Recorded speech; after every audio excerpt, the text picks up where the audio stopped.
El día de hoy vamos a continuar entonces con la información que estábamos viendo. Ya habíamos empezado a mirar y a identificar diferentes herramientas que nos ayudan a comprender un poco más en esos aspectos, ¿sí? En la parte neurológica y pues allí nos da como más herramientas para tratar de orientarnos o darnos cuenta las dificultades que la persona pueda llegar a presentar. Bueno, entonces, otra de las herramientas es NeuroZip, ¿sí? Esta es una batería, chicos, de hecho esta no es solo un test como las anteriores, esta es una batería específica que es breve, claramente, está estandarizada en Latinoamérica, especialmente en México, y que evalúa funciones cognitivas en personas de 6 hasta 85 años de edad. Entonces, estas personas se encuentran dentro de, y lo que vamos a evaluar con NeuroSIR es, primero que nada, la orientación, ¿sí?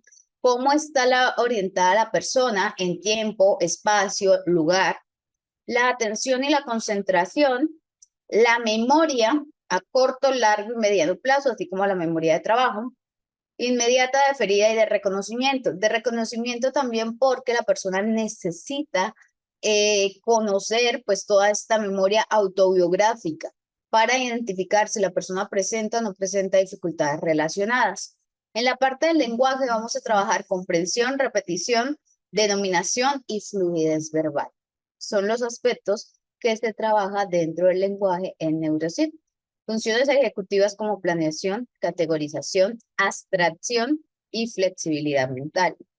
Y percepción visual y habilidades constructivas dentro de todo este proceso. Baterías de ejercicios psicológicos o baterías de test psicológicos es un conjunto estructurado de pruebas diseñadas para evaluar diferentes aspectos del funcionamiento de una persona. Puede explicarse en diversos contextos clínico, educativo y organizacional. Sí, efectivamente. Entonces, vamos a mirar. Bueno, entonces, esta es NeuroSIT. Vamos a verla porque pues, yo se las tengo dentro de. Y vamos a que la revise. Mm,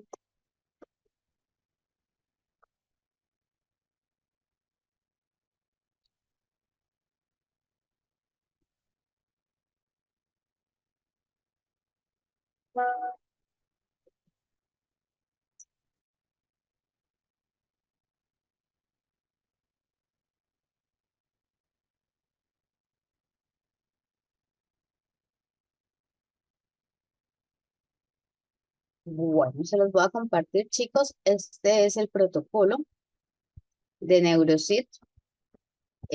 Tenemos toda la parte de historia clínica, observaciones neurológicas que se realizan a la persona. Esta es la de adultos, está la de niños y adolescentes y la de adultos. Entonces, ¿qué se mira acá? La fecha de nacimiento, escolaridad, estado de alerta, en caso de que la persona esté tomando algún medicamento, cuál, la dosis y la duración del tratamiento, porque, pues, efectivamente, todo esto repercute y en algunos casos, por lo menos, hay medicamentos que se pueden llegar a tomar que pueden hacer que nuestras respuestas sean un poco más lentas en relación a lo que se esperaría que pudiéramos llegar a generar, pero esto hace parte de sus aspectos. También miramos exámenes que se hayan presentado, miramos si hay alguna de estas enfermedades o diagnósticos ya presentados anteriormente. Entonces, de registro de la aplicación, empezamos a hacer toda la parte de la orientación, ¿sí? En tiempo, espacio y persona. Atención y concentración, retención de dígitos.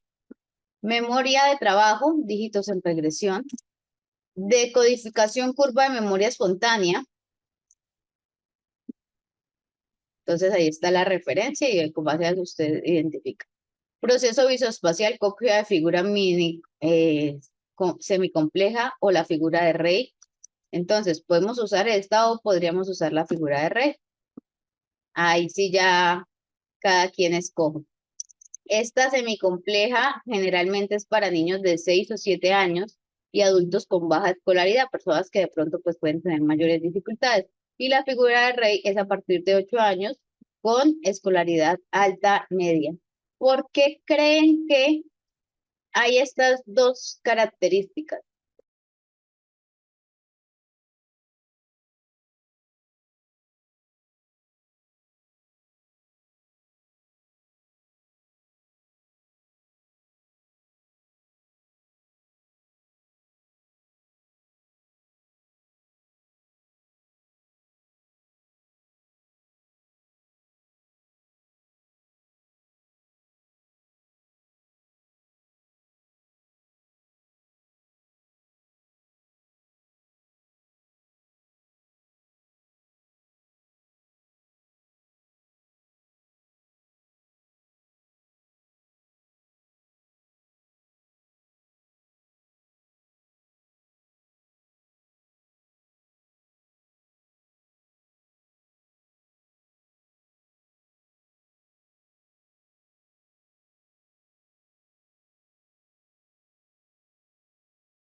Chicos, efectivamente, lo que ustedes están mirando aquí es que el grado de dificultad y elaboración es mucho más complejo. De hecho, si ustedes miran acá, esto es fácil, esto parece un lápiz, ¿sí? Esta figura, esta estructura de un lápiz que tenemos desde pequeñitos, más o menos la idea que se nos hacen, es muy fácil en teoría de hacerlo, como de asociarlo a, como yo les digo, un lápiz, y poder ejecutarlo, mientras que este pues tiene mucho más detalle, por lo cual requiere mucho mayor esfuerzo. Y claro, si tenemos un niño muy pequeño, pues sabemos que no le vamos a poder pedir o no le vamos a poder exigir algo de pronto muy estructurado, pero si ya hablamos de adultos o personas mucho más avanzadas, pues ya esperamos que tengan estas capacidades. ¿Listo? La codificación de la memoria lógica, entonces, aquí ya empezamos a leerle, ¿sí? Y le pedimos a la persona que pues nos anote todo. Codificación de caras, funciones frontales, formaciones de categorías, funciones de evocación verbal, memoria verbal por clave, memoria verbal por reconocimiento, atención y concentración visual, codificación de pares asociados.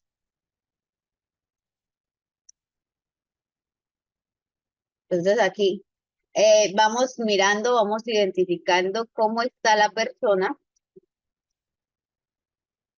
Aquí volvemos a la evocación, entonces ya antes las habíamos realizado, aquí se pide que vuelva y replique para pues mirar, ¿no? Para mirar qué tanto está la memoria de la persona. Lógica verbal, comenzamos otra vez, evocación de memoria de cara,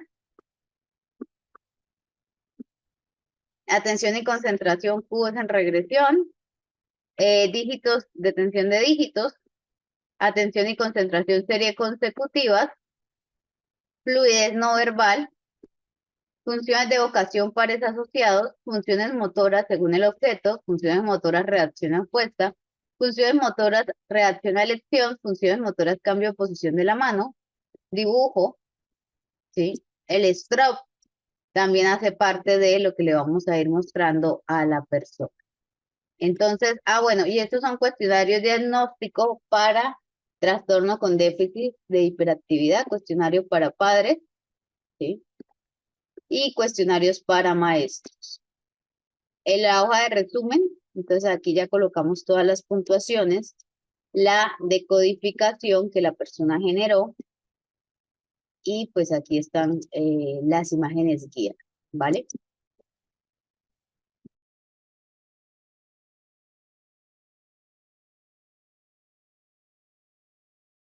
Entonces, todo esto se presenta con fines educativos para que más o menos tengamos una idea de cómo es o qué es lo que esperamos que la persona pueda hacer o realizar de acuerdo pues a sus capacidades. Y como les digo, es una batería, de hecho, esa parte es bien importante porque es bastante completa. Al ser bastante completa, pues nos dan una mejor orientación de qué está ocurriendo.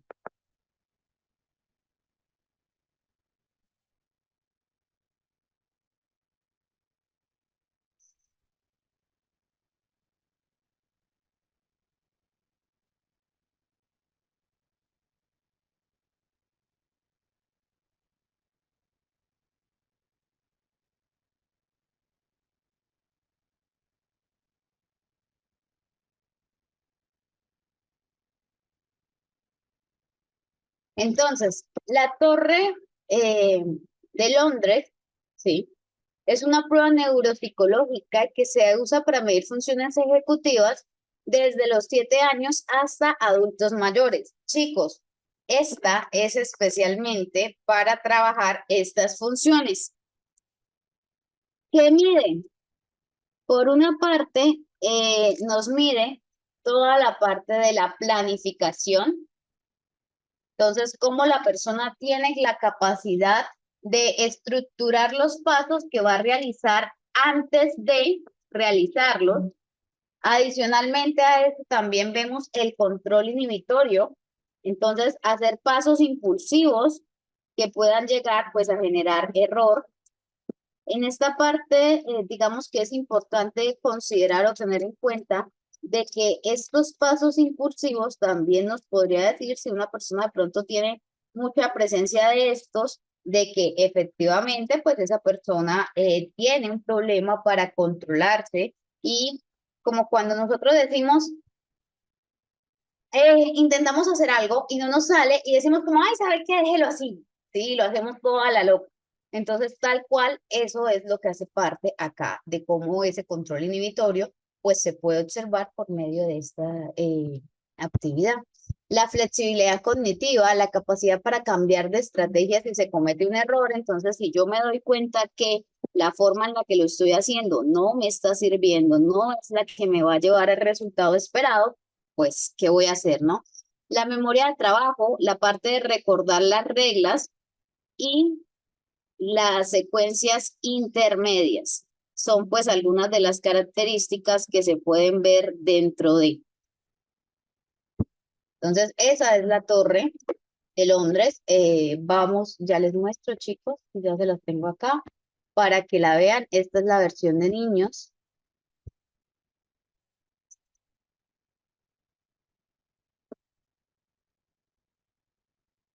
Procesos implicados, entonces, memoria de trabajo, inhibición de respuesta, atención sostenida, planificación, Automonitoreo, flexibilidad cognitiva. Asimismo, miramos las variantes como el tiempo para iniciar la tarea, tiempo para completar la tarea, cantidad de movimientos y adherencia a las reglas. Chicos, en el tiempo para completar la tarea, ¿a qué creen que estamos haciendo referencia?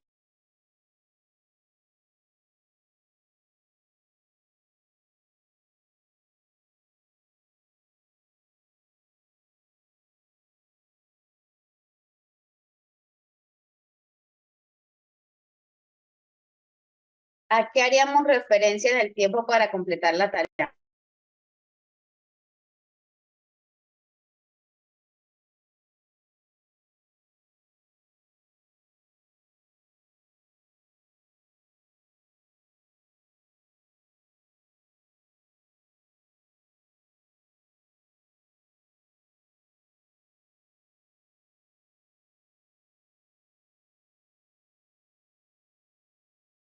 A la destreza y habilidades y a la capacidad también de lograr cambios significativos.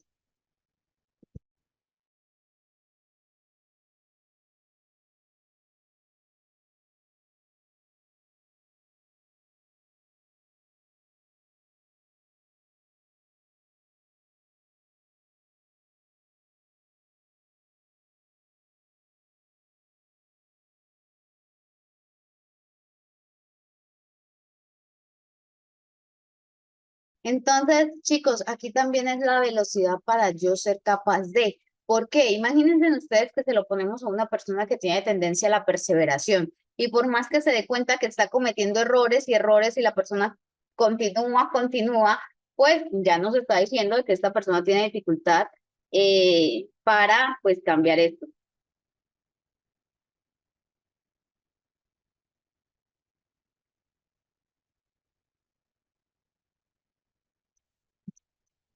También miramos el tiempo para completar cantidad de movimientos y adherencia a las reglas.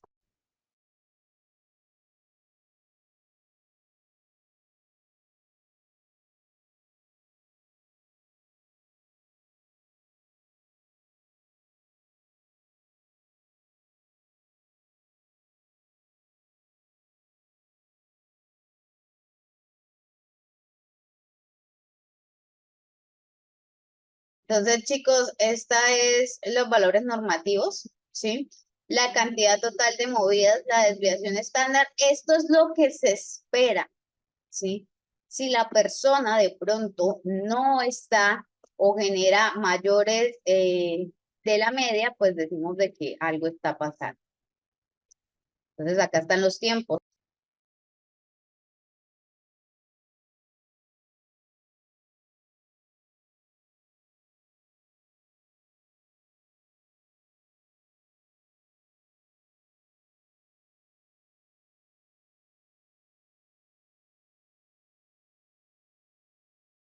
Entonces, estas son las variables, chicos, que se le va a pedir a la persona que vaya ejecutando y vaya realizando pues los movimientos adecuados para. Esa es la Torre de Londres, cómo pues se pide o cómo se le dice a la persona que debe hacer esto. Recuerden que claramente esto se ve muy sencillo, pero tiene que tener unas reglas en concreto, no es cualquier cosa, no es que usted coja y empiece a moverlos al azar, sino que hay una estructura específica. ¿Quieren mirar más o menos cómo se realiza de pronto la parte de la aplicación para que sea un poco más fácil de comprender esta parte?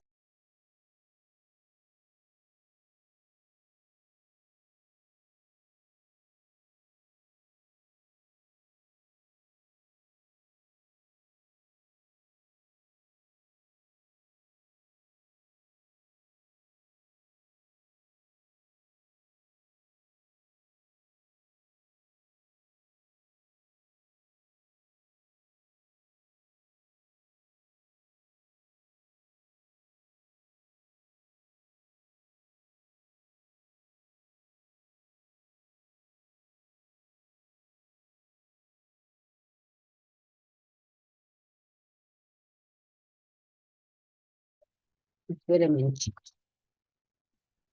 Bueno, Claro que sí, chicos. El material se lo subo a la plataforma, toda esta parte les va a quedar, no se preocupen, pero voy a mostrarles más o menos cómo se da la instrucción.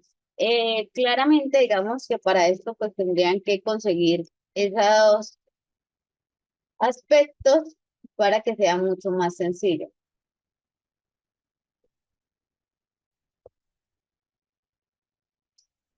Entonces, como les venía diciendo, estábamos mirando cómo se da la aplicación.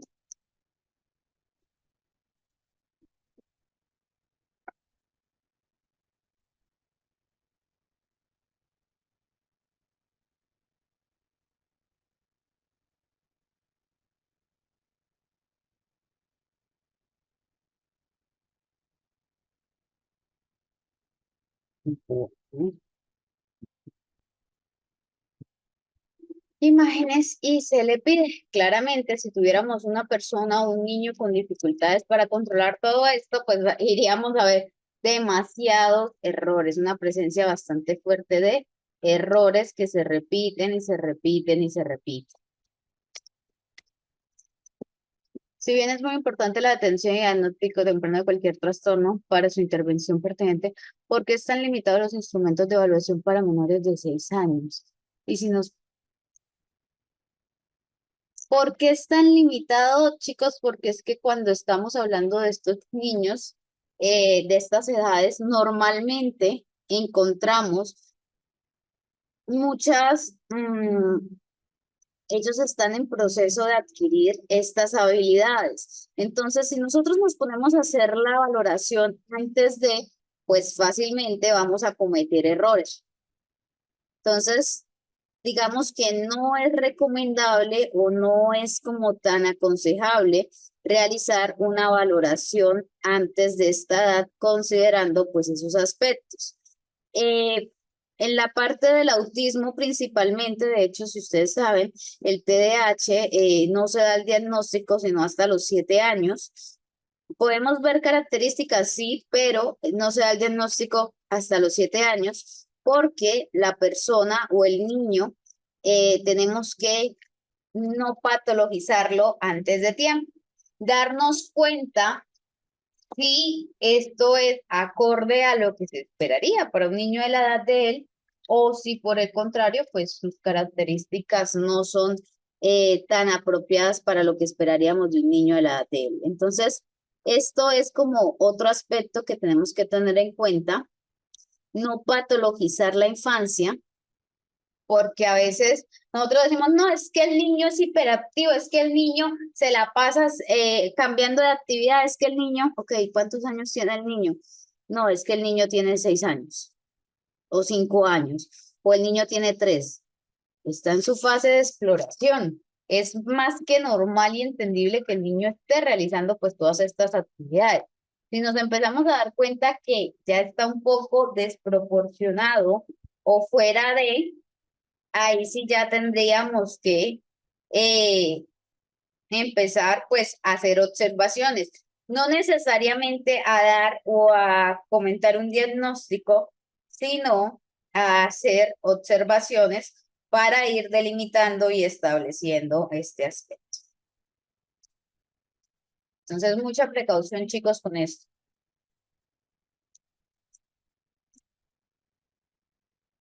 Ujú. ¿No crees que la sobredependencia de baterías estandarizadas puede limitar?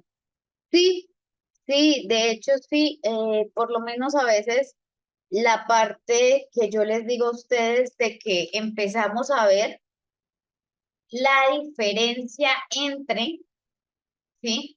Entre la persona y el entorno, porque decimos como, bueno, pero es que si la persona tiene o presenta pues estas características y lo comparamos con el grupo de pares, pues empezamos como a querer indagar, a querer solucionar y a querer entender pues un poco más esto. Entonces, aquí sí les digo, sí les recomiendo que tengamos mucha precaución y tratemos más allá de las pruebas de analizar con el entorno, de analizar con el entorno que lo que el niño va a presentar.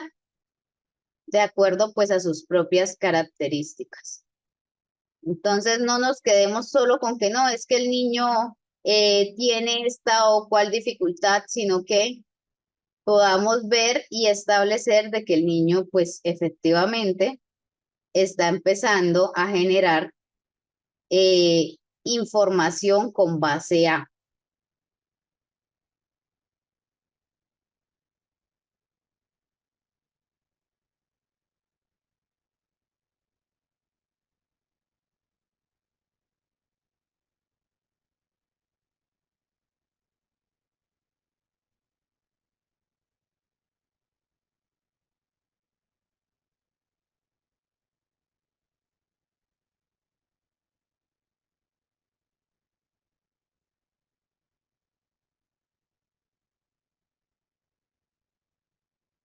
Ahora les muestro otra batería y este es el BAT o, bueno, toda la parte de síndrome de llaves, mapa de sub y llaves. Este se usa a partir de los 12 años. Ya aquí no nos vamos pues a algo tan inicial, pero empezamos a ver o empezamos a darnos cuenta que esta presenta 6 subpruebas con tareas simuladas, con tareas bastante específicas que ya nos permiten identificar o conocer adecuadamente cómo se está presentando todo esto.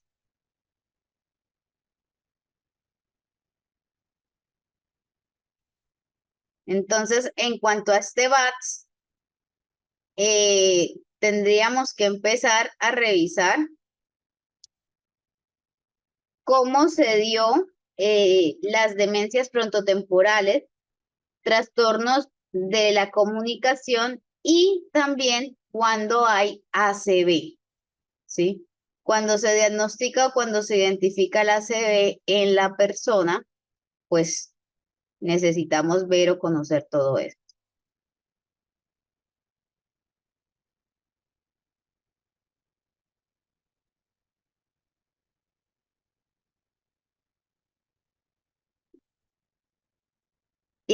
Esta prueba nos permite conocer o identificar toda la parte de los déficits ejecutivos que la persona pues está presentando.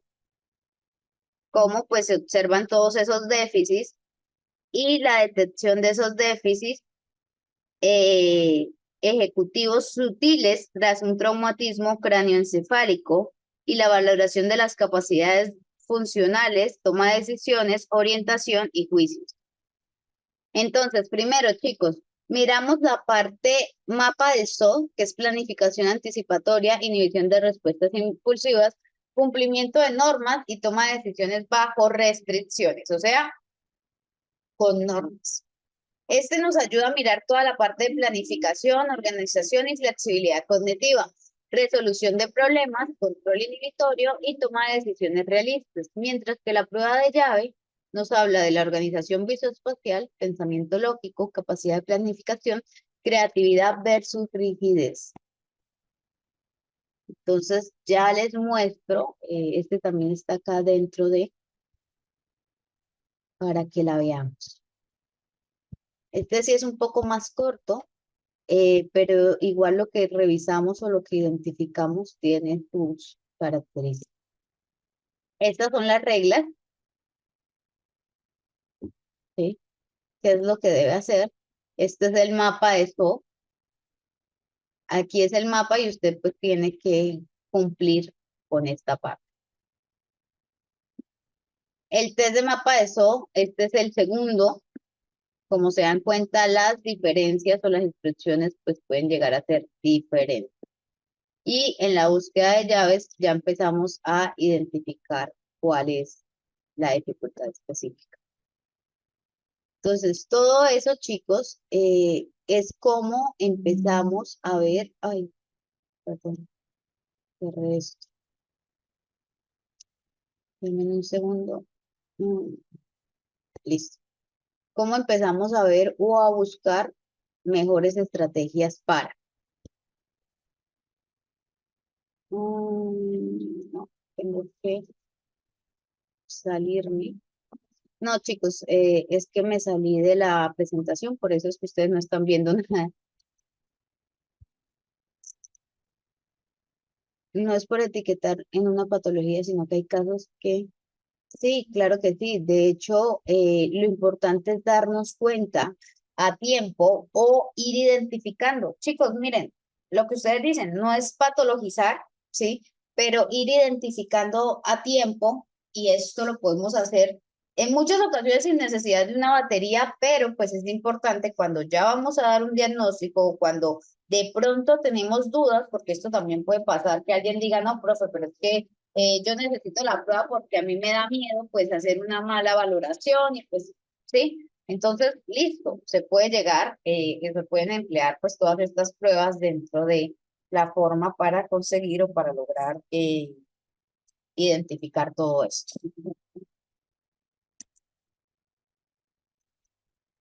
También tenemos el Banfle, que es la batería neuropsicológica de funciones ejecutivas, y esta se dedica principalmente a valorar el funcionamiento del lóbulo frontal.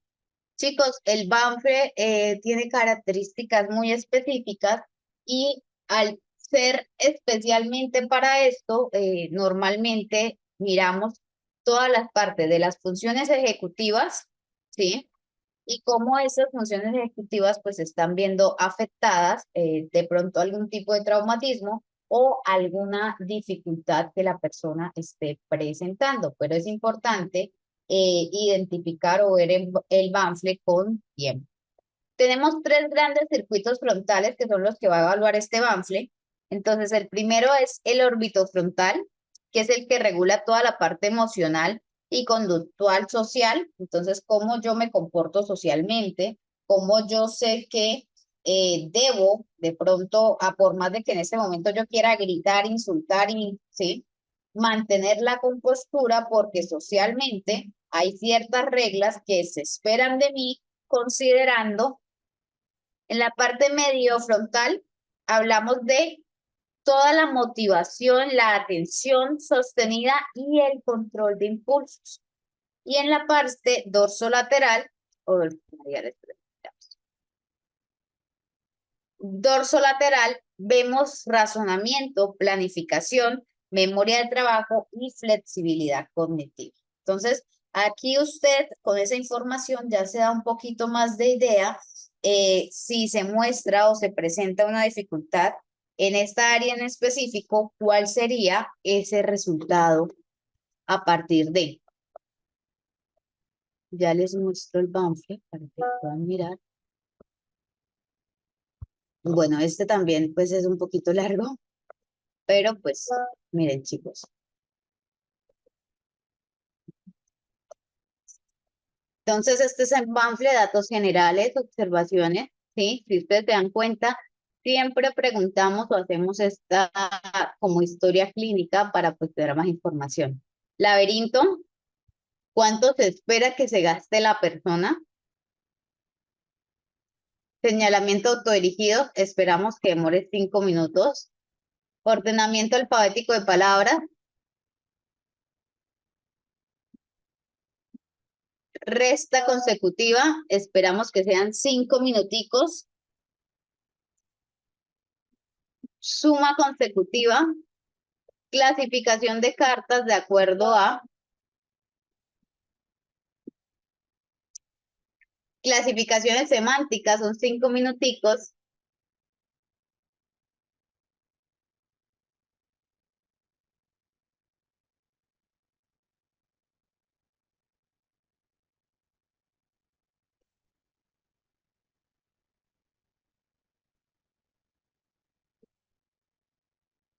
También miramos la parte del efecto stroke, fluidez verbal, cómo se presenta pues toda esta parte. Y miren, acá tenemos la torre de Hanover, que es parecida a la torre anterior, Pero la torre de Hanover, de hecho, la característica es que podemos incluir más discos. En este caso, pues encontramos cuatro. Entonces es un poco más compleja para la persona. Efecto Stroop de nuevo, hojas de respuesta, pues ahí ya nosotros vamos colocando las respuestas. Estos son los estímulos que se le presentan a la persona, ¿sí?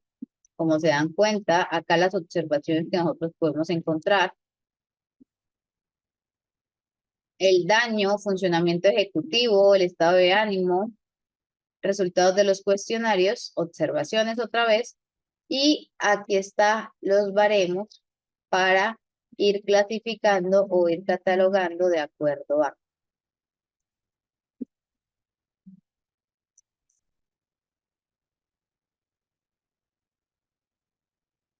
Esta parte es bien importante, chicos, porque estos instrumentos que ustedes están viendo acá nos permite identificar dónde iría la persona, ¿sí?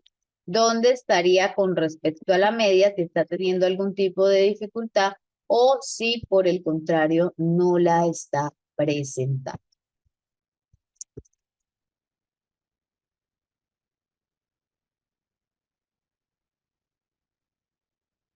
¿Qué opina del uso de baterías psicológicas por parte de sistemas eh, de control, empresas militares, justicia con fines no terapéuticos? Bueno, César, creo que no sabes. Yo soy psicóloga jurídica. Entonces, digamos que efectivamente, en mi caso, pues se aplica estas pruebas, no desde el punto de vista clínico terapéutico, sino desde el punto de vista de dar respuesta a una demanda legal que, pues, sea a una demanda que se está pidiendo desde el sistema legal. Entonces, esto es lo que tú vas a ir identificando, lo que vas a ir viendo y es que en algunos casos realmente es muy importante y muy necesario.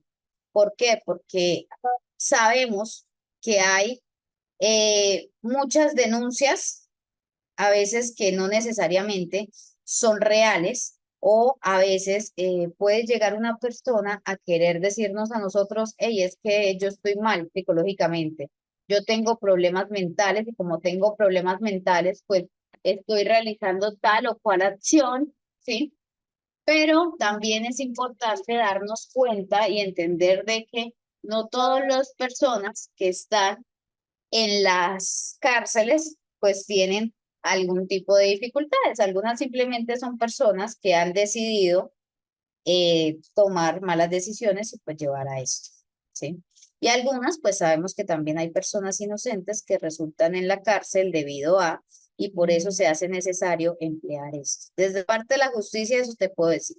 Desde la parte organizacional, digamos que sé que les ayuda a comprender de pronto un poco más respecto a la persona. Claro, suele pasar mucho que, obviamente, si tú estás buscando un trabajo, vas a presentar tu mejor cara. Tú no vas a poner o no vas a responder cosas que de pronto sepas que te pueden llegar a perjudicar. Entonces, digamos que siento que se puede tergiversar mucho y pues bueno, no sé si en tu país, pero por lo menos acá en Colombia pasa mucho de que se le hacen las pruebas a la persona, se pasa por todos los filtros para al final escoger la persona que desde el comienzo ya se había elegido, ¿sí? Esto pues por cuota política, por, bueno, como le quieras llamar a eso, ¿vale? Entonces sí es importante o necesario, considero que es adecuado usarlo para pues conseguir algo más. No se preocupen, chicos. Sí, claro, no, y los resultados arrojan la verdad, aunque en algunos casos, como les digo, ustedes se dan cuenta, ¿sí? Como cuando hablamos de la parte organizacional, a veces nos damos cuenta de que, no, sí, yo soy muy, trabajo en equipo, a mí me gusta laborar de manera conjunta, llegar a soluciones, y dentro del ambiente laboral usted se da cuenta que es una persona que constantemente está, ay, quiten de ahí, yo me encargo porque ustedes no son capaces. ¿Sí? Entonces, esto a la hora de poder catalogar o encontrar un líder para cierta área en concreto, pues se puede llegar a convertir en una dificultad porque pues esta persona nos puede mostrar características no tan adecuadas o no tan favorables. Entonces, considero que es adecuado en algunos casos. Como administrador de recursos humanos, que para las empresas y organizaciones es importante incluso, sí, sí, claro que sí. O sea, a mí también me parece adecuado esto y sí, la parte de la emplear o de usar la capacidad psicológica de poder conocerla, pues nos da más, porque hay cosas que no se ven a simple vista. Que las comprobamos o que las contrastamos con la realidad es diferente, pero hay cosas que no se ven a simple vista y de esto es lo que hay que prevenir. Bueno, también tenemos el BS, BMS3, esta es la tercera edición y nos habla que es de 16 a 89 años. Esto es de la memoria, es una prueba neuropsicológica diseñada para ver múltiples aspectos de la memoria en adolescentes y adultos. Memoria a corto plazo, largo plazo, verbal, visual, memoria lógica, contextual, capacidad de aprendizaje, reconocimiento y recuerdo libre y atención y concentración.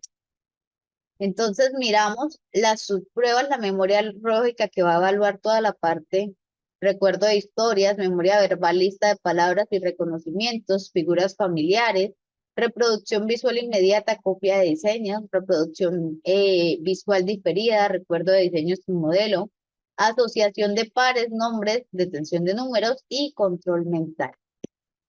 Esto es otra de las pruebas que está dentro del material y que se las recomiendo. Espérenme un momentico, que les estoy buscando. Acá está.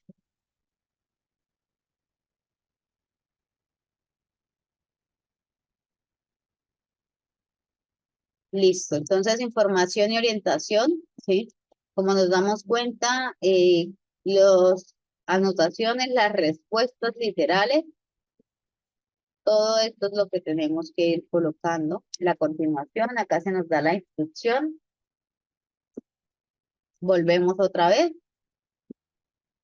Aquí ya le mostramos a la persona pues los estímulos, tiempo límite, anotaciones. Importante, chicos, tener en cuenta siempre esta zona.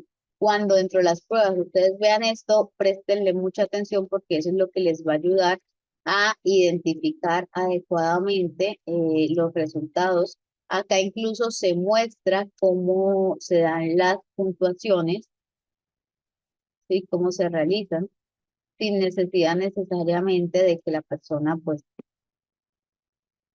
alfabeto, dígitos, optativa. Estas optativas, chicos, las que son optativas, normalmente las usamos cuando la persona pues requiere algún tipo de apoyo o nos damos cuenta de que puede estar presentando una dificultad. Entonces, allí ustedes identifican o establecen de que efectivamente esta persona va a requerir la optativa. Aplicar 25 a 35 minutos después de, ¿sí? Ya aquí nos está pidiendo mucho más tiempo para que identificar cómo está toda esta parte de la memoria de la persona y si recuerda la información presentada. Aquí miramos el análisis de las discrepancias, ¿sí? Observaciones conductuales, entonces cómo vimos a la persona durante la. Aquí se colocan tanto la suma de puntuaciones escalares, puntuaciones índices, centiles e intervalo de confianza. ¿Cuál es el intervalo de confianza que vamos a usar? Y acá empezamos a graficar de acuerdo a lo que nos arrojó esto y esto pues nos va a dar como una estructura en concreto, ¿listo? Acá las puntuaciones y dónde estarían estas de acuerdo a la media. ¿Entendemos un poquito más todo esto?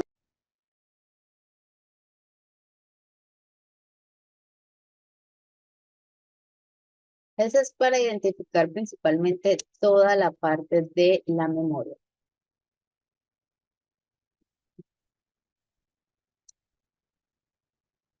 Me he dado cuenta que a veces no se utilizan estas pruebas y no son canalizados los casos. Tal vez solo sea el ámbito hospitalario y sector privado, sobre todo en los pacientes con ACV, que han padecido traumatismo cerebral y es importante evaluar el funcionamiento neurológico y posibles trastornos y secuelas, claro que sí. Algunos test clínicos como el Millum presentan apartados de sinceridad, deseabilidad social. La parte de estas pruebas que ya tienen esto, normalmente son pruebas bastante complejas, completas, y que nos ayuda a identificar si efectivamente esta persona nos está dando respuestas acorde o simplemente nos está mintiendo. Entonces, allí sí ya digamos que tenemos que revisar muy bien qué es lo que está pasando. Bueno, allí también, chicos, les dejo otro de memoria, ¿sí? Pero espérenme. Ah, bueno, ese es el test de caras, el SNAP. Este era el que les iba a mostrar. Miren, chicos, este es el test de afasia. Este es un test para evaluar las afasias. Entonces, lenguaje espontáneo, orientación, comprensión, repetición,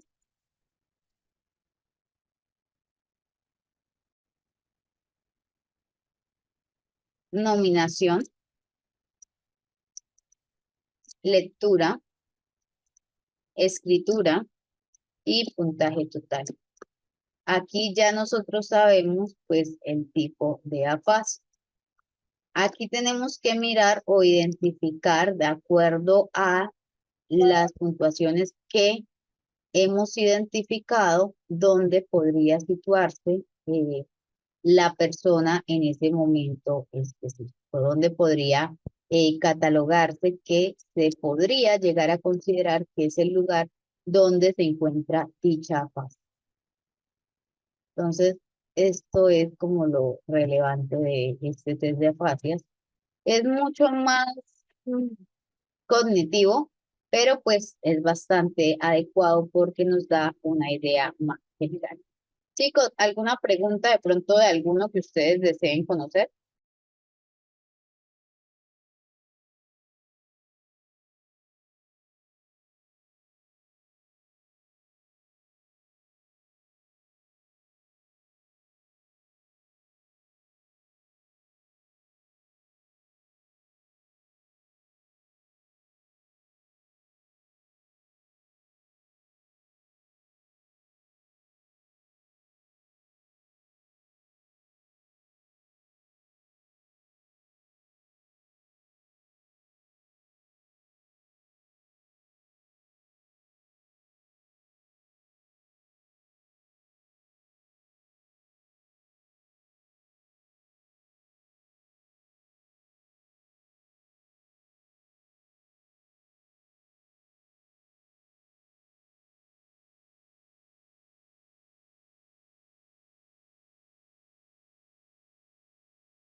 Eh, ok, chicos, resulta que cuando tenemos pacientes que tienen una desorientación en cuanto a tiempo y espacio, ahorita lo vamos a ver, pero pues así antes de, para como acercarnos un poquito más al tema, les quiero decir que con estos pacientes tenemos que buscar la forma de ayudarlos a traer a la realidad. No es de refutar, ¿sí? Porque a veces las personas dicen, no, pero es que usted no se da cuenta que es que no estamos en esa fecha, pero es que no, chicos, no es de allí. Si nosotros vamos a trabajar con alguien que presente esta dificultad o este diagnóstico, es importante no irnos directamente a atacar a la persona como algunas personas lo hacen, de que no, pero es que usted no se da cuenta que hoy es lunes, no se da cuenta que hoy es martes, que bueno, etcétera, etcétera, sino que tenemos que irnos a buscar estrategias para que esta persona pueda integrar más fácilmente lo que está ocurriendo a nivel diario, en esta ubicación, recordarles, hacerles actividades relacionadas para que así, pues, entonces, mucha precaución, mucha atención, mucha paciencia, chicos. Yo sé que esto a veces nos da impotencia, a veces ver cómo pues la persona va perdiendo las habilidades, pero es importante que tengamos mucha paciencia considerando de que si nosotros nos da impotencia ver cómo la persona, nuestro familiar o incluso nuestro paciente, porque de hecho a veces digamos que hay profesionales que se vinculan emocionalmente con los pacientes y no necesariamente de forma romántica ni nada. Entonces es importante que tengamos en cuenta que si nos frustramos nosotros, que ni siquiera estamos presentando o manifestando estas dificultades, imagínense en cómo se sentirá la persona que está pasando por eso, ¿sí? Tratemos de trabajar todo esto desde la empatía y desde traer a la realidad, buscar estrategias, buscar formas. Chicos, hay muchas opciones. Yo no sé si ustedes se acuerdan de la película Como si fuera la primera vez, creo que se llama, de Jennifer Aniston.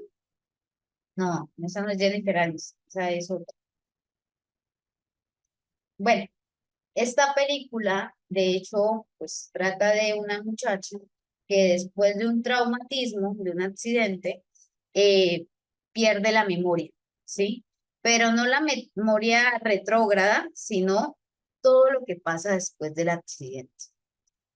Y aquí pues se empieza a intentar buscar estrategias para que ella, ajá, empiece a mirar de manera diferente esto. Entonces les voy a mostrar, incluso pues para hacer hasta una familia con ella.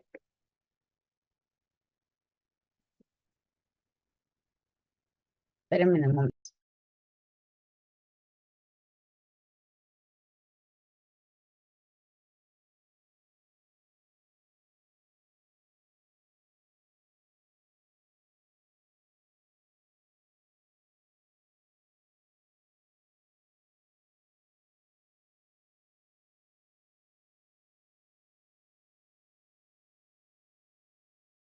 Aquí vamos a ver una valoración de cómo ayudarlo a la persona, pues a poder centrarse un poco y a que sea mucho más sencillo. Miremos esto es desde la parte psicológica, porque en resumen, y la película ustedes la encuentran en internet, eso no es lo que quiero que vean. Quiero que veamos pues este análisis ya mucho más estructural. Chicos, esta parte es importante darnos cuenta, ¿sí? De que como la familia, ¿sí? De ella intenta sobrellevar pues la dificultad. De hecho, al comienzo se ve mucha dificultad por parte de la familia porque ellos se suelen oponer a que se le presente o a que se le muestre. Y aquí él les presenta una confrontación a la familia en la que le dice, bueno, ¿y qué le van a decir a ella cuando llegue a cierta edad y se empiece a dar cuenta de que ya ha pasado el tiempo, de que ya sus características no son las mismas y de que de pronto ha envejecido? Entonces, todo eso, chicos, es una forma de mirar o identificar para pues entender mejor. Si lleva a mi hijo un psicólogo con una mujer muy, muy profesional para ya que ayudó muchísimo, pasó eso que usted comenta, creo que tanta empatía, que en una oportunidad ella lloraba conmigo. Claro, chicos, esta parte de la empatía, pues recuerden que hay que saber también poner distancia, ¿no? Porque si no, imagínense dónde terminaríamos.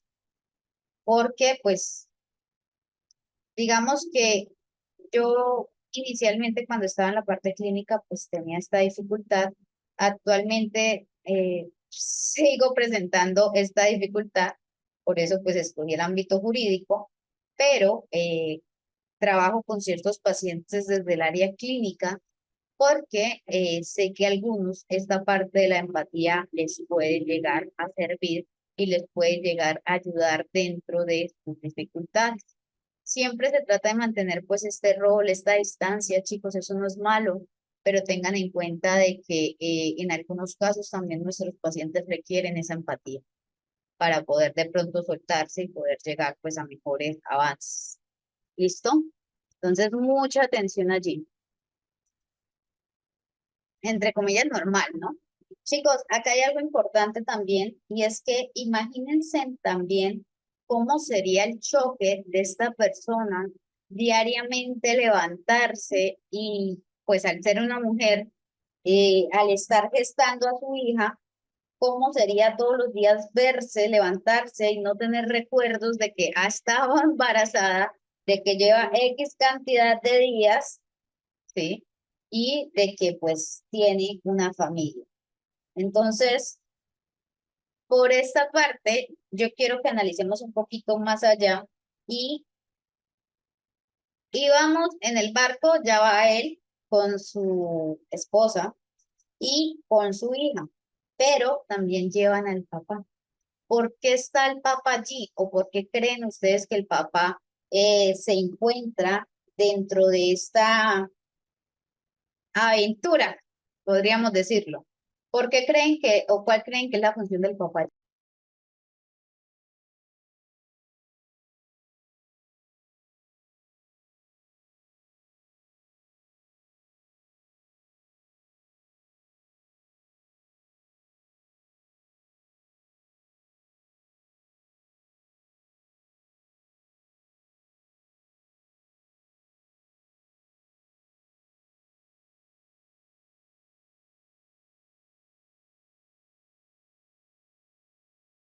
Claro, la familia es primordial, ¿sí? Y efectivamente es una persona a la que ella recuerda y con la que ella podría contrastar, preguntarle y decirle, venga, ¿es real todo esto que está pasando? Si estoy casada con este señor, sí. Entonces, esa parte también nos muestra la importancia de tener personas o imágenes, videos, canciones, algo que ayude a esta persona que está teniendo esta dificultad a centrarse, a volver como a esta, entre comillas, normalidad, ¿sí? A que pueda tener o que tenga algo que le ayude a aferrarse adecuadamente pues a esto que está eh, viviendo. Entonces, así como ustedes dicen, sí, es una forma de que la persona va adquiriendo, va teniendo pues estrategias para sobrellevar pues todo esto.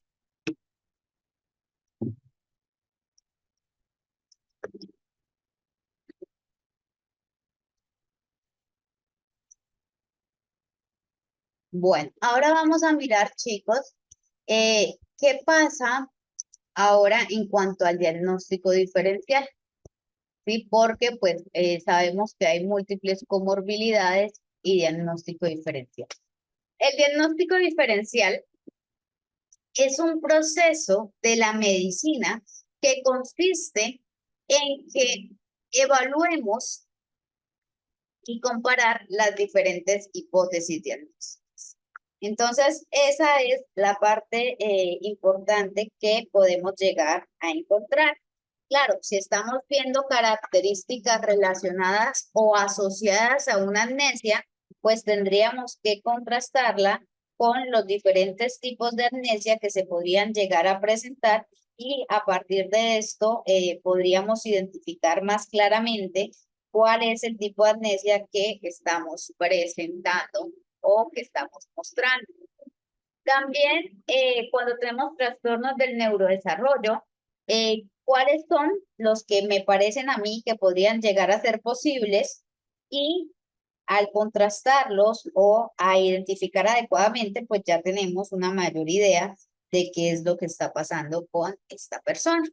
Entonces, es un análisis sistemático que involucra la recolección de información clínica, la creación de una posible lista de enfermedades para realizar pruebas de laboratorio, imágenes y evaluar los resultados para llegar a un diagnóstico preciso, ¿sí?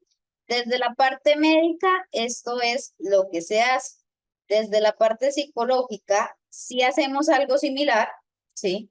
Tenemos que identificar, establecer qué es las posibles, lo posible que yo puedo identificar en esta persona y tratar de mirar cuáles son los factores que diferencian una de la otra y usar pues herramientas para llegar más fácilmente a esto.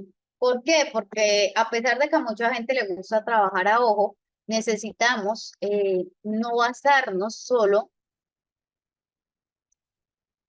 en que nos demos cuenta que no, es que esto tiene que ser así. No, chicos, tenemos que mirar y buscar, por más de que, de hecho, he visto profesionales que pueden llegar a decir, no, es que yo estoy segura que el diagnóstico es este, o yo estoy seguro que, y cuando pues vamos a ver resultados, empezamos a mirar de que pues no necesariamente era ese, sino que tenía o compartía características con el diagnóstico real. Entonces, mucha precaución en este lado, porque el diagnóstico diferencial les permitirá no cometer tantos errores, ¿sí?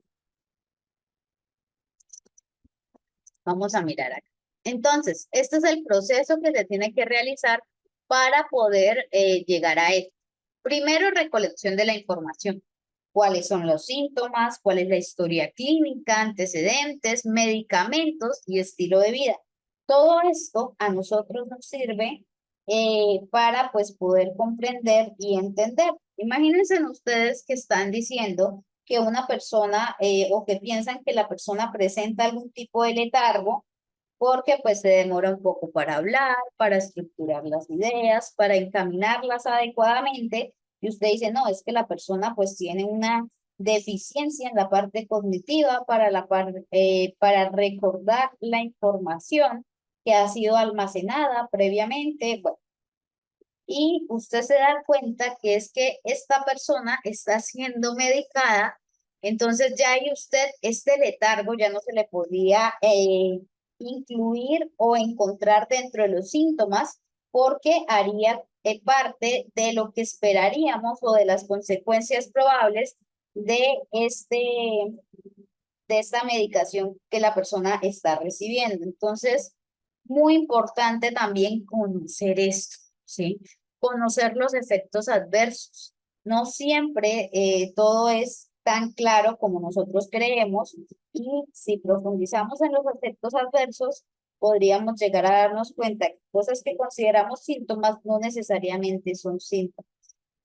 ¿Sí? Chicos, hay niños a los que se les manda la Ritalina porque se considera que son bastante hiperactivos y nosotros los vemos muy adormecidos, muy lentos, de pronto con sueño, entonces decimos que tienen algún trastorno del sueño y decimos de que no, es que no presta atención porque se la pasa durmiendo, porque sin saber que hay un medicamento detrás que está causando pues estas afecciones. Entonces, importante, antecedentes familiares, chicos, conocer si en la familia hay, ¿sí?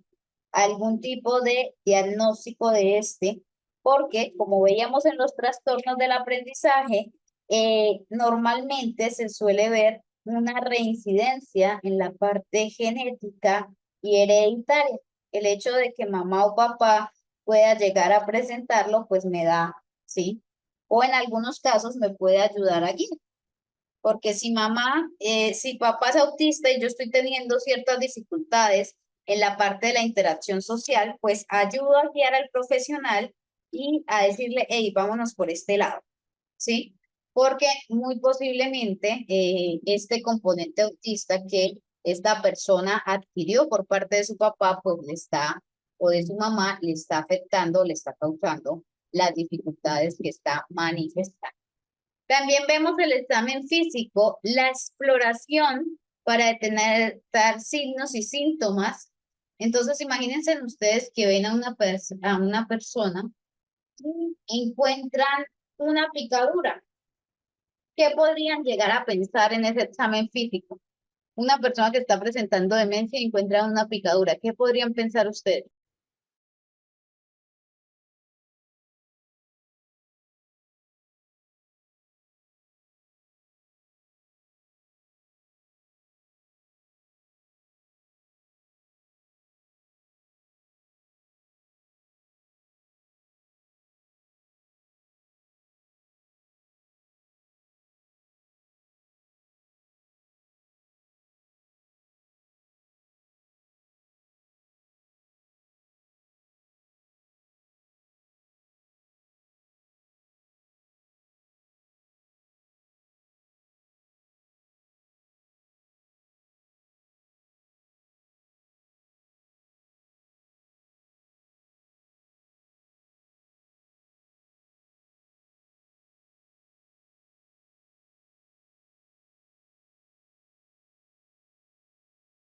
Chicos, ¿qué nos mostraría ese examen?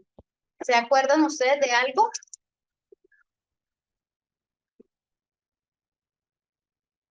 Reacción a la anestesia.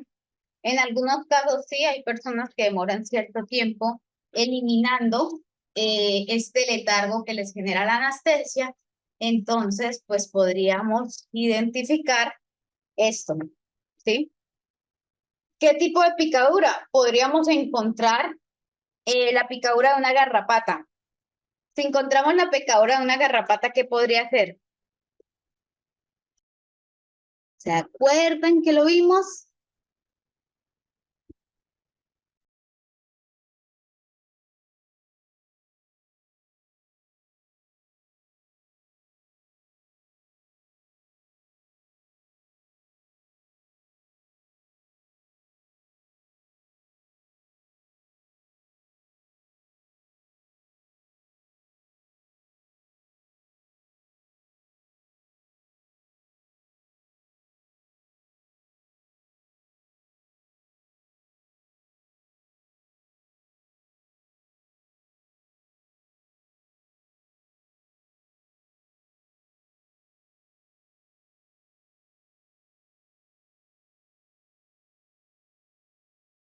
Perdón. Podría ser una infección, sí, pero en concreto, chicos, estaríamos hablando de la enfermedad de Lyme, ¿sí? En la cual, pues, se causa por garrapatas y es una infección, como ustedes dijeron adecuadamente, y que puede llegar a causar síntomas en el sistema nervioso y problemas cognitivos. Entonces, importante tener en cuenta esta exploración o este examen físico de la persona. También una lista de diagnóstico diferencial, entonces yo hago una lista de las posibles enfermedades que puedo encontrar dentro de esta persona de acuerdo pues a los síntomas, como que me parece, me da la impresión que y empiezo a.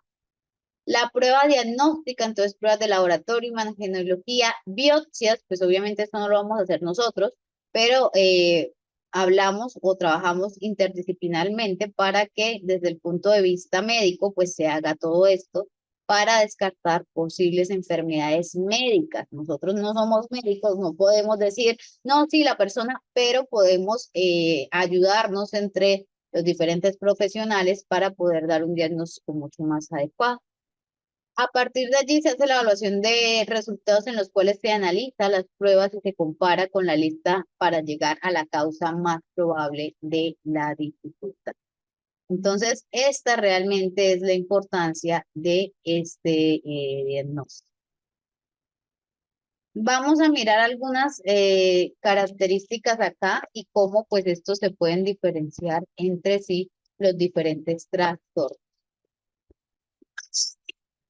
Chicos, yo les mandé a ustedes el link de la última que vimos, del último video.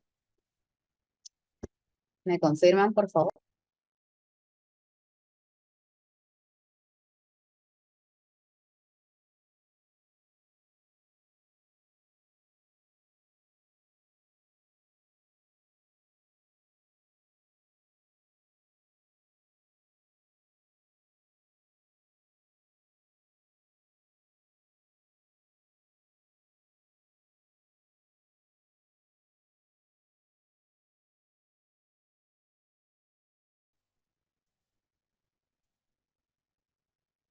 Listo, chicos. Entonces se los voy a mandar antes de que pasemos a ver este siguiente video. ¿Listo? Vamos a mirar un poquito de este que nos va a ayudar a entender o a profundizar un poco en esta parte de el diagnóstico diferencial y por qué este es tan importante dentro de estos procesos.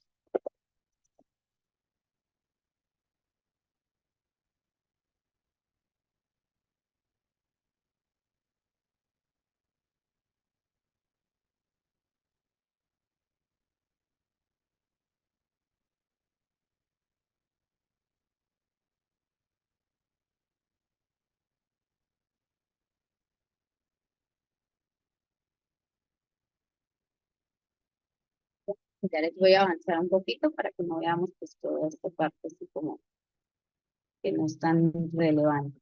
Bueno, aquí sí ya, esto sí vale la pena que lo vean. Listo, chicos, entonces esta parte del diagnóstico diferencial nos ayuda a dar una idea de qué está pasando con la persona, de por qué este se relaciona con este. Ahora vamos a mirar, les voy a mandar el link aquí, y vamos a mirar eso. En el caso de trastorno en específico del desarrollo, ¿qué tiene tantas comorbilidades como podría ser? Cuando tenemos uno que tiene muchas comorbilidades, chicos, tenemos que intentar identificar o buscar alguna herramienta que nos ayude a aclarar. Porque sí, hay trastornos que tienen demasiadas comorbilidades y que esas comorbilidades, en lugar de ayudarnos a que sea más claro el diagnóstico, nos dificultan pues aún más todos estos procesos.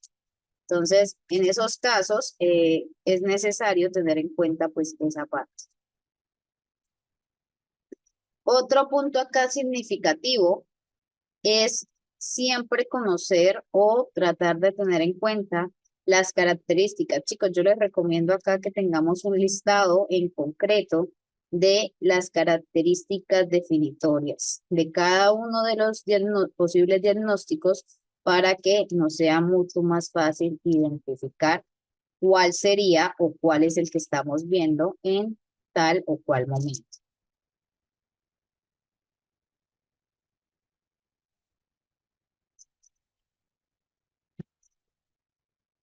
¿Podría considerarse el TDAH una puerta de entrada al diagnóstico de otros trastornos de la infancia? No, no, chicos. De identidad disociativa, sí, pero es que aquí una de las características importantes de este trastorno es una información o algo que pasó, ¿sí?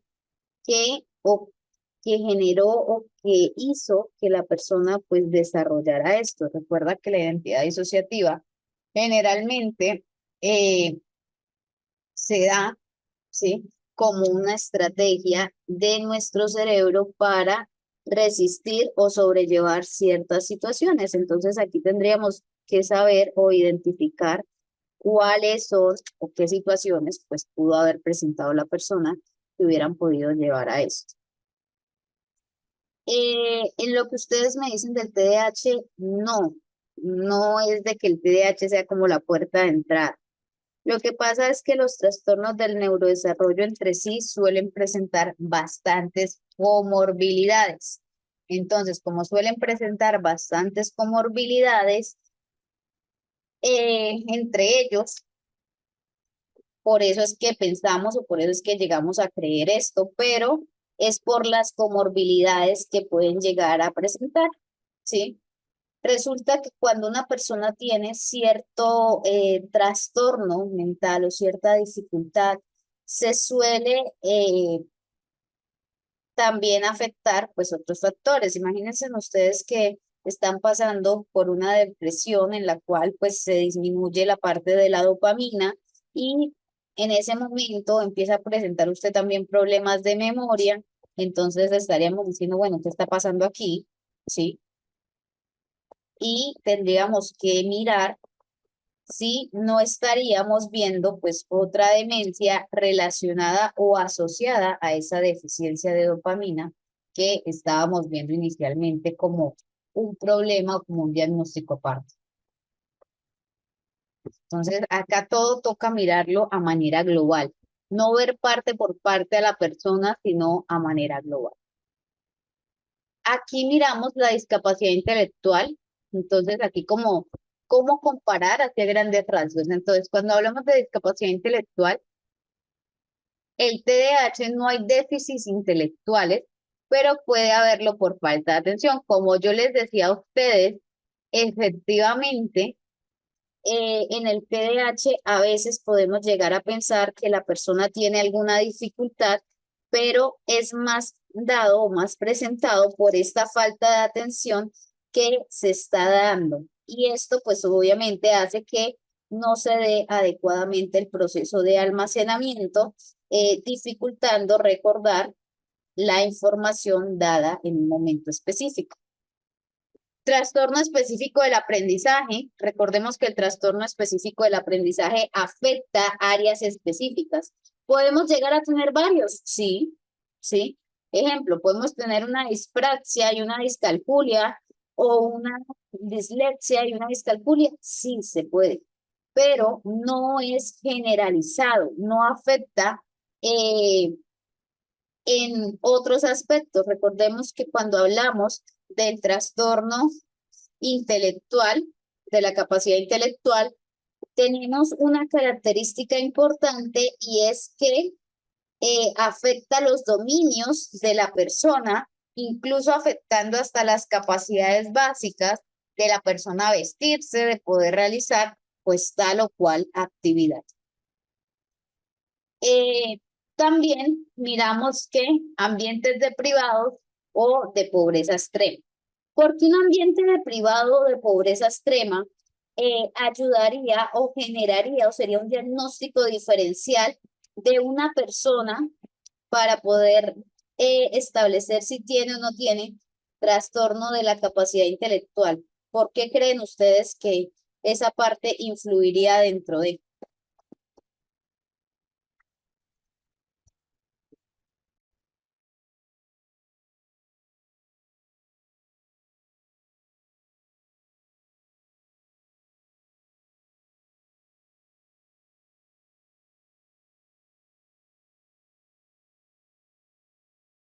Claro que sí, de hecho el TDAH y el autismo son una de las comorbilidades que más se suelen presentar de manera conjunta.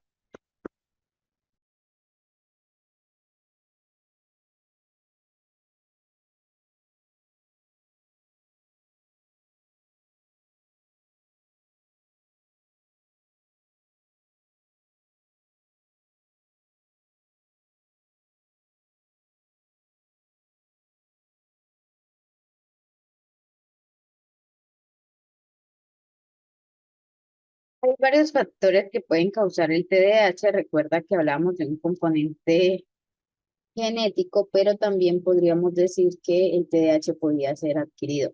Chicos, ¿por qué los ambientes de privado o de pobreza extrema se nos podrían asociar a una discapacidad intelectual? Porque sería algo que tendríamos que considerar o ver antes de dar pues un diagnóstico de.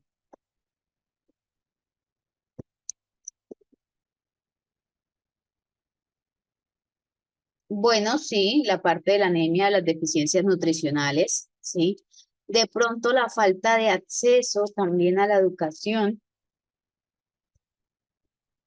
la alimentación, las carencias nutricionales y la falta de acceso a la educación. Hay niños que no van al colegio porque pues no tienen las capacidades, pero es que el colegio es gratuito, sí, pero a veces no pueden llegar o les queda muy lejos y algunos niños pues no se pueden desplazar hasta.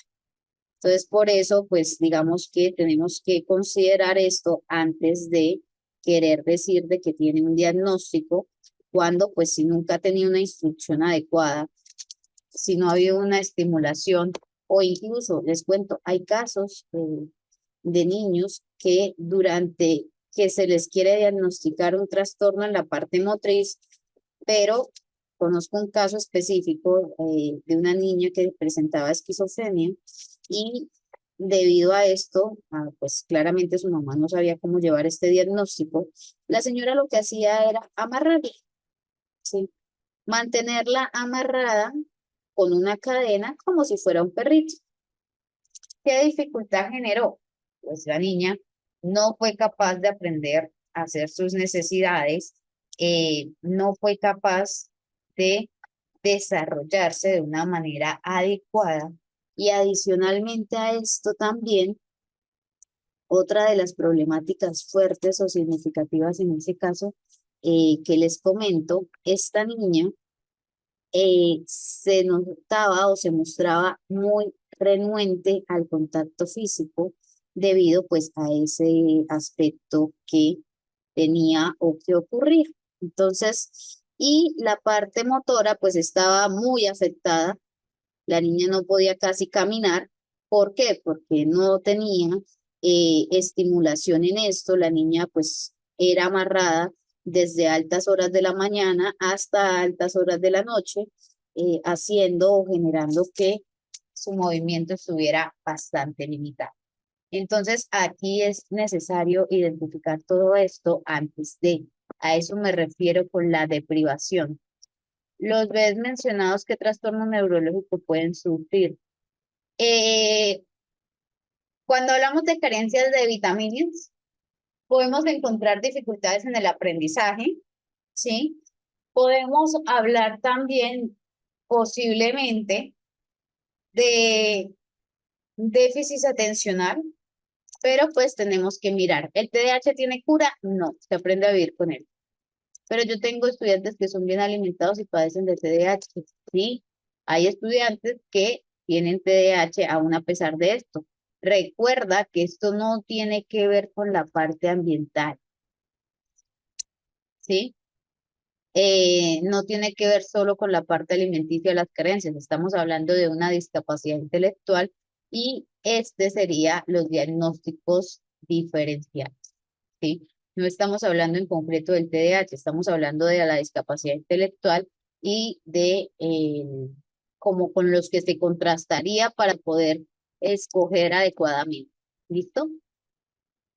El trastorno del espectro autista o TEA, entonces trastorno de la comunicación social. Cuando hablamos del trastorno de la comunicación social o la parte pragmática de este componente del lenguaje, hay que tener muy presente, ¿sí? Que no se observan conductas repetidas, no se observan conductas estereotipadas o consecutivas en la persona. No se observa este tipo de características. También encontramos que el TDAH puede haber impulsividad, problemas sociales, pero no hay déficit en la reciprocidad social ni intereses restringidos. Entonces, claro, dentro del TDAH también podemos llegar a ver esta impulsividad que a veces se observa en los niños con autismo, pero la parte importante o significativa acá tiene que ver con que la persona no, y ciertos problemas sociales, no hay déficit en la reciprocidad social. Las interacciones sociales de un TDAH pueden tener ciertas falencias, pero no es por la reciprocidad, ¿sí? Y no hay tampoco intereses restringidos. Podemos generar hiperfocos, pero no necesariamente por intereses restringidos o repetitivos.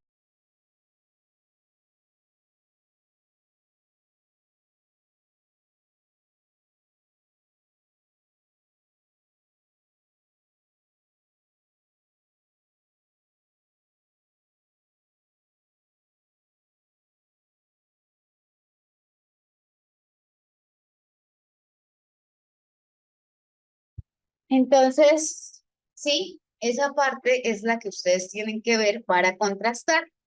En los trastornos ansiosos o la fobia social, claramente, pues hablaríamos de una habitación social, pero esta habitación social tiene que ver más por la ansiedad, no por alteraciones en la base social, no por la parte de la reciprocidad o por usted de pronto sentirse eh, incapaz de, ¿sí? Entonces, mucha atención aquí para cuando tengan este tipo de características.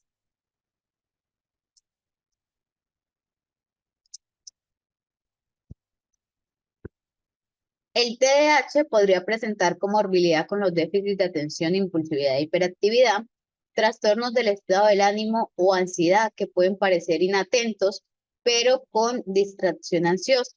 Entonces, en trastornos del ánimo sabemos o identificamos de que puede haber ciertas características que nos ayuden a, dentro del TDAH, normalmente no es que veamos un estado de ánimo decaído o un estado constante de ansiedad. Aquí es importante mirar esa parte porque en muchos casos las personas con TDAH pueden llegar a ser diagnosticadas con depresión y ansiedad antes de ser diagnosticadas con TDAH o incluso algunas ni siquiera alcanzan a ser diagnosticadas con TDAH porque nos quedamos solo con el diagnóstico de depresión y ansiedad por parte de la persona. Entonces, importante saber si realmente es una alteración en el estado del ánimo o si tiene que ver pues con estos factores del TDAH. También miramos trastorno de conducta en el que se puede ver cierta impulsividad, pero normalmente estamos asociados al desafío, a una parte del oposicionista desafiante. ¿Se acuerdan estos chicos que tratan de transgredir todas las normas, todo lo que represente de una u otra manera autoridad, les gusta oponerse? Entonces, a esto sería un trastorno de conducta, pues específico. Trastorno del sueño, claro, si yo no estoy durmiendo bien, pues es muy probable que no esté al 100% de mis capacidades y pues genere estas falencias. Entonces, por esto también puedo llegar a recibir un diagnóstico de TDAH sin considerar o sin tener en cuenta que estaría más asociado a mi falta de sueño, a mi falta de descanso, que realmente a una dificultad en la parte atencional. Y trastornos del aprendizaje, la distracción puede venir del fracaso escolar y no del TDAH en sí. Esta parte de los trastornos del aprendizaje tenemos que identificar muy bien porque de hecho las personas con TDAH suelen en algunos casos presentar dificultades académicas por esta falta de atención. Entonces tenemos que buscar estrategias para identificar si realmente la persona tiene dificultad en la parte académica, en fracaso escolar, o si simplemente tiene que ver con un proceso de distracción, de que no me gusta la materia. Chicos, es normal, ¿sí? Es normal que nuestros niños digan, no, es que esta materia no me gusta, es que no me interesa, entonces me queda más fácil distraerme en. Por eso, pues, tendríamos que revisar todo esto antes de dar un diagnóstico. Y pues sabemos que el fracaso escolar también puede llevar a las personas a desmotivarse y a no querer pues presentar ninguna, ningún aspecto ya significativo. Ya la persona pues dice como no, es que yo lo intento y se me dificulta, no soy capaz de. Entonces ahí ya estaríamos hablando de un trastorno específico del aprendizaje. Trastorno específico del aprendizaje, entonces discapacidad intelectual, recuerden que es generalizada, ¿sí? Mientras que en el trastorno específico del aprendizaje es mucho más centrada a una característica en concreto. Asimismo, vemos el TDAH en el cual la inatención puede parecer el fracaso escolar, pero no necesariamente es que la persona pues esté fracasando escolarmente. O ambientes educativos desfavorables. Imagínense ustedes estar en una institución en la que no se le presta atención a sus necesidades específicas y en lugar yo de pronto de prestar atención a las dificultades que usted está presentando, es como, ay, no, es que ese niño, y se los digo así porque lo he escuchado, ese niño es un problema, eso mejor ni para qué gastar tiempo en. Este tipo de actitudes o de aspectos puede llevar a que estos niños presenten mayor dificultad. O incluso algo que no tenemos en cuenta a veces es la parte del bullying y el matoneo. Hay chicos que pueden llegar a ser víctimas de, y a partir de esto, pues ya de pronto presentar dificultades y no querer integrarse tan fácilmente a las actividades académicas o a los diferentes aspectos. Entonces ya sabemos trastornos DIS, mucha atención con qué otras características hay. Trastornos de la comunicación, ¿sí? Entonces, claro, al contrastarlo con el TEA, sabemos que en el TEA hay presencia de estereotipias que hacen o que generan que esto se mantenga. También vemos que hay ecolalias y déficits en la reciprocidad, por lo cual pues podríamos establecer más fácilmente un trastorno de TEA en lugar de decir que la persona pues tiene un trastorno de la comunicación. En el déficit intelectual hablamos de un lenguaje empobrecido como parte de retraso global, pero que claramente nos afecta otros aspectos, no simplemente la parte del lenguaje. Aquí pasamos a la audición disminuida o la hipoacusia, que va a generar de que yo no pueda de pronto hablar de la manera adecuada o con la información específica. Ya si yo tengo esto, pues muy probablemente no esté al 100% de mis capacidades y se me dificulte comprender los sonidos de mi idioma. En los trastornos motores, entonces condiciones neurológicas como la parálisis cerebral, epilepsia, acá también podríamos ver el Tourette, ¿sí? En cuanto a la parte de la dispraxia y cómo pues este se diferenciaría de una persona con dispraxia. Ansiedad puede llegar a causar tics o movimientos repetidos si nosotros nos damos cuenta que la persona genera estas dificultades en el momento en el que está presentando pues todo esto. Sabemos que está más asociado a la parte emocional y a lo que está sintiendo en ese momento que realmente pues a una dificultad significativa.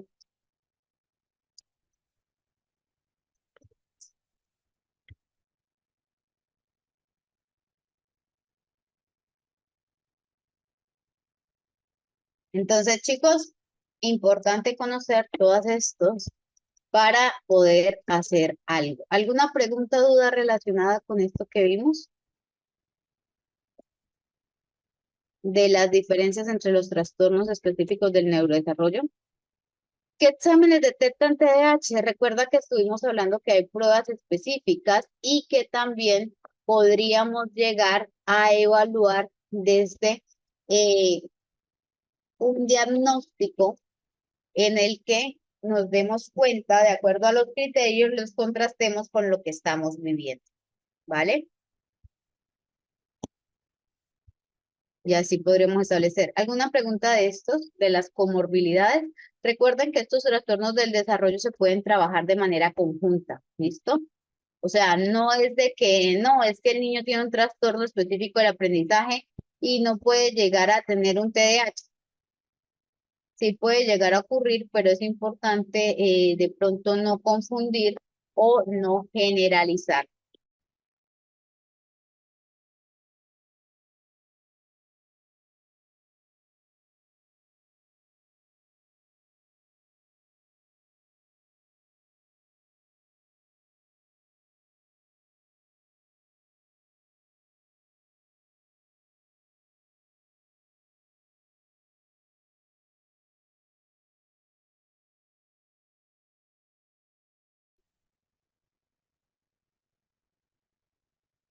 Bueno, vamos entonces, chicos, ¿quieren que hagamos el break ahorita? O terminamos estos trastornos para empezar el cuarto, hacer el break antes de empezar el cuarto módulo.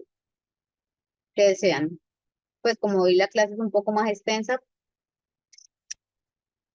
¿qué idea o cómo les parece mejor?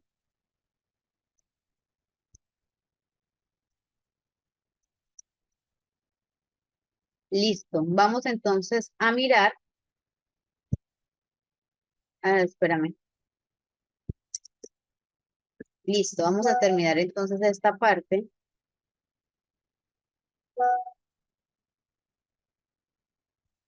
Entonces, en los trastornos neurocognitivos, ¿sí?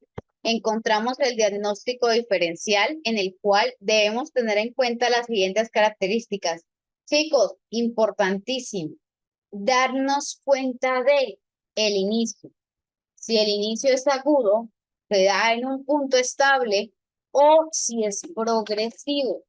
Si este inicio empezamos a ver síntomas y esto se empezó a ir moviendo en la persona hasta llegar pues a las dificultades que tenemos actualmente.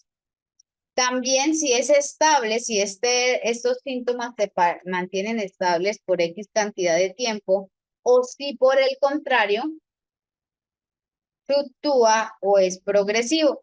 Si es estable, ¿qué podríamos decir? Que el trastorno neurocognitivo se podría deber a qué, si el curso es estable.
Chicos, si estamos hablando de un curso estable, ¿sí?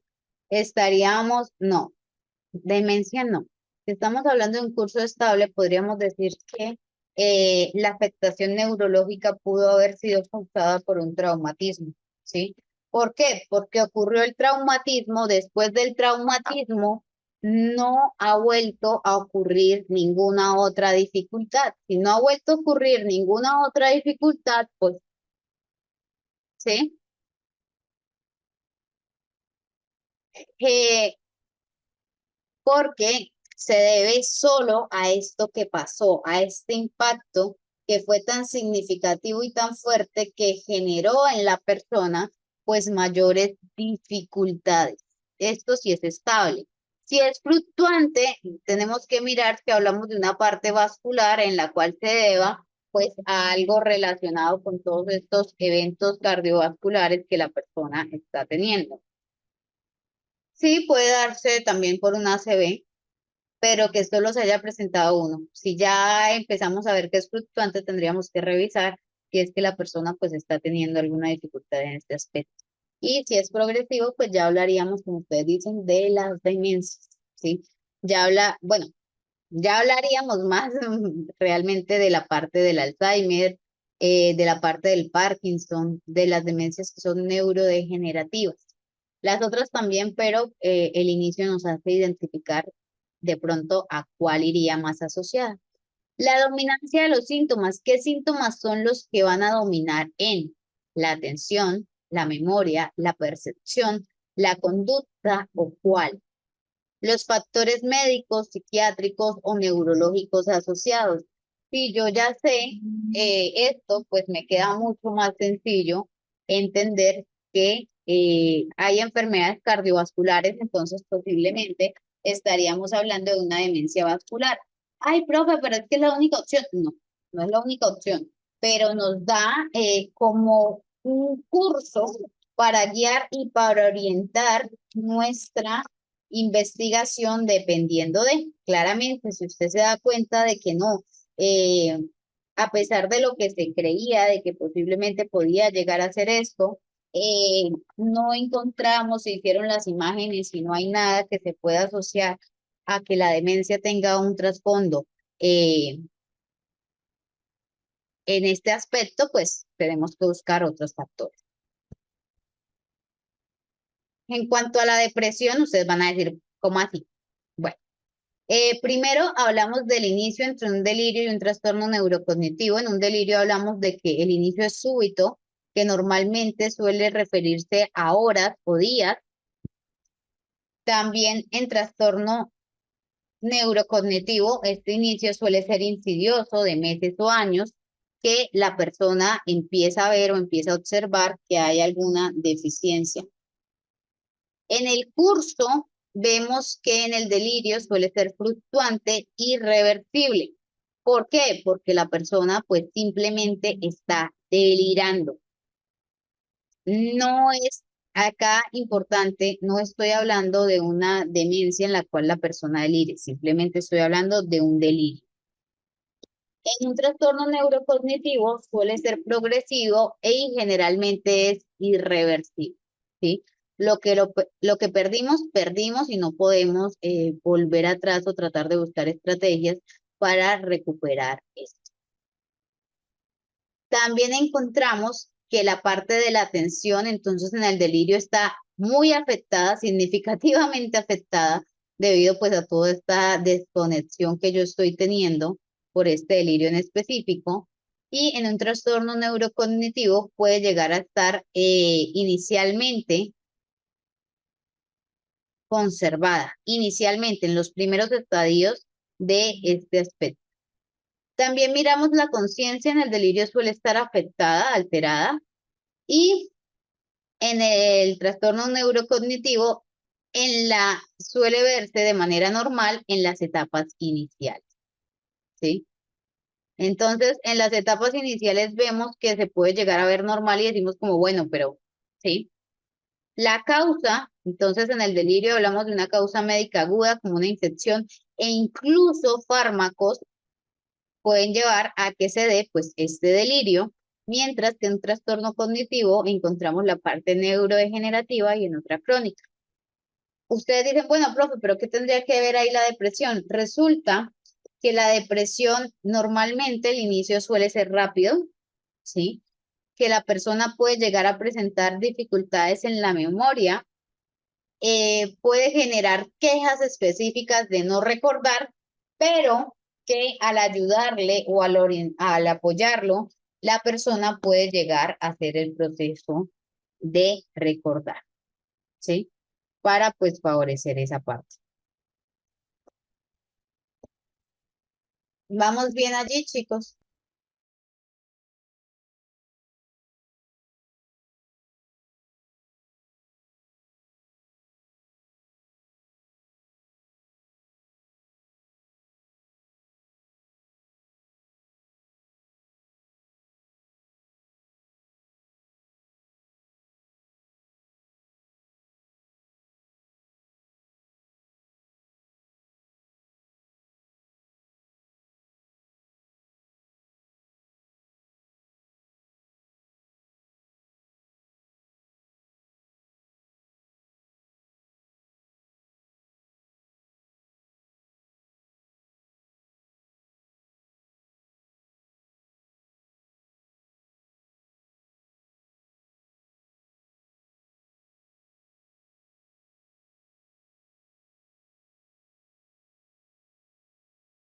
Listo, chicos, estamos bien acá entonces.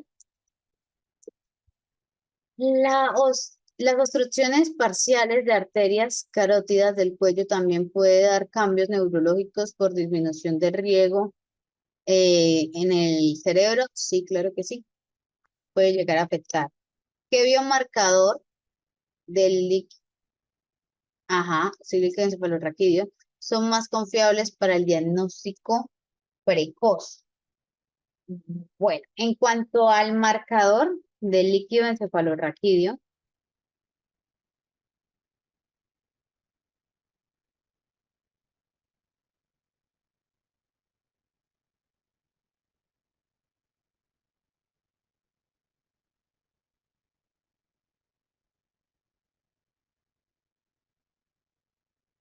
tendríamos que mirar, ¿sí?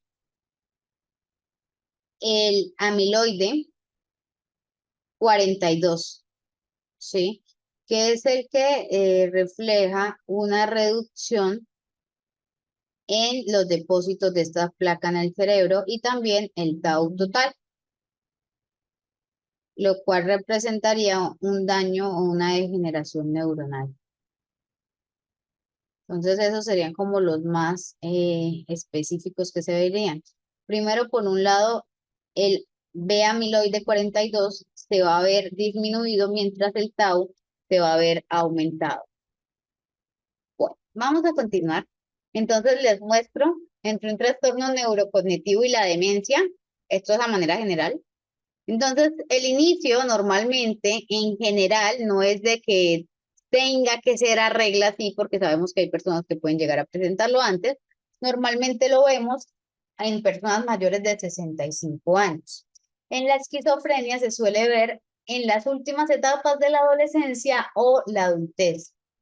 En cuanto a la cognición, vemos que en la esquizofrenia hay afección más difusa y variable, mientras que en los trastornos neurocognitivos se suele ver un deterioro progresivo y estructurado. En cuanto a psicosis, vemos en la esquizofrenia alucinaciones frecuentes. En trastornos neurocognitivos, en algunas demencias podemos llegar a ver, ¿sí? Esto, pero normalmente suelen ser más tardíos, excepto en los cuerpos de Lewis, que sabemos que son de los primeros síntomas que se presentan. En cuanto al funcionamiento social, en la esquizofrenia vemos aislamiento, alteraciones sociales prematuras y en el trastorno neurocognitivo, pérdida de funciones adquiridas. Recuerden que el funcionamiento social en las personas con trastorno neurocognitivos generalmente se suele conservar, ¿sí? Es uno de los aspectos que se suele conservar ya pues cuando llegamos a las últimas etapas, pero en la mayoría de casos se suele conservar. Curso, entonces en la esquizofrenia hablamos de eh, episodios que se pueden estabilizar, mientras que en los trastornos neurocognitivos hablamos de que suelen ser irreversibles y progresivos en cuanto al deterioro de la persona. Entonces, como que la diferencia entre uno y otro, pues nos ayuda a entender cuál es el diagnóstico apropiado. Y entre los trastornos neurológicos, pues aquí están contra quién los podríamos comparar. En el Alzheimer hablamos de que es un deterioro en la memoria episódica, desorientación y lenguaje. Se debería mirar contra una demencia frontotemporal, una demencia vascular. La demencia vascular tendríamos que ver que es un inicio brusco, una evolución escalonada y que hay signos neurológicos, en contraste con el Alzheimer y el Parkinson. En la frontotemporal, cambios conductuales, desinhibición y lenguaje, versus Alzheimer precoz y bipolaridad. En cuerpos de Lewin, como yo les decía, vemos normalmente alucinaciones visuales, fluctuaciones en las características y parkinsonismo. Aquí tendríamos que identificar la relación entre este y el Alzheimer o el Parkinson. En el Parkinson vemos temblores, rigidez, deterioro ejecutivo y atencional. Entonces hablaríamos de trastorno neurocognitivo por cuerpos de Lewin, traumatismo cráneoencefálico. Hay una historia de traumatismo y un déficit principalmente en la parte frontal, normalmente. Versus demencia frontotemporal y TDAH. Y cuanto al VIH o sistémicos, antecedentes infecciosos o inmunológicos versus Alzheimer y depresión. Entonces, esa es la parte o el contraste que se podía realizar entre ellos. Hasta acá, chicos, ¿alguna pregunta de las comorbilidades? Les quise hacer este cuadro como para que nos diéramos cuenta también con los trastornos neurocognitivos cuáles podrían ser estos aspectos.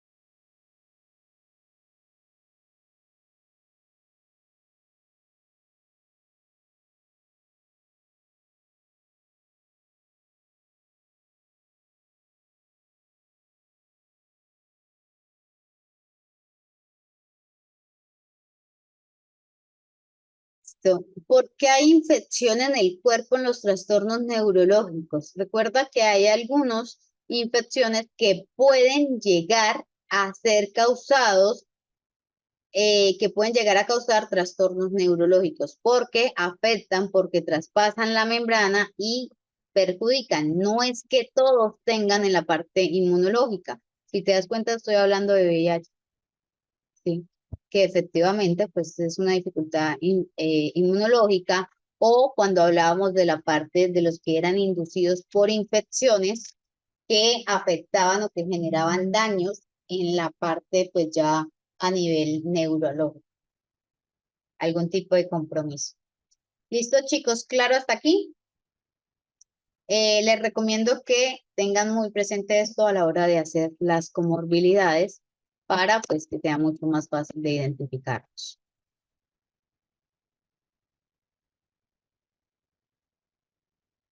Bueno, entonces vamos a hacer el receso, ¿sí? Hoy vamos a hacerlo un poquito extenso para que podamos compensar un poco el resto del tiempo, ¿vale? Entonces,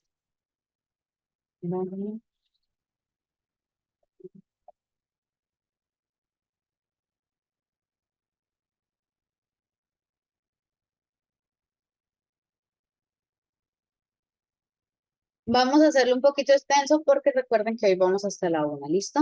Nos vemos en un ratito, chicos.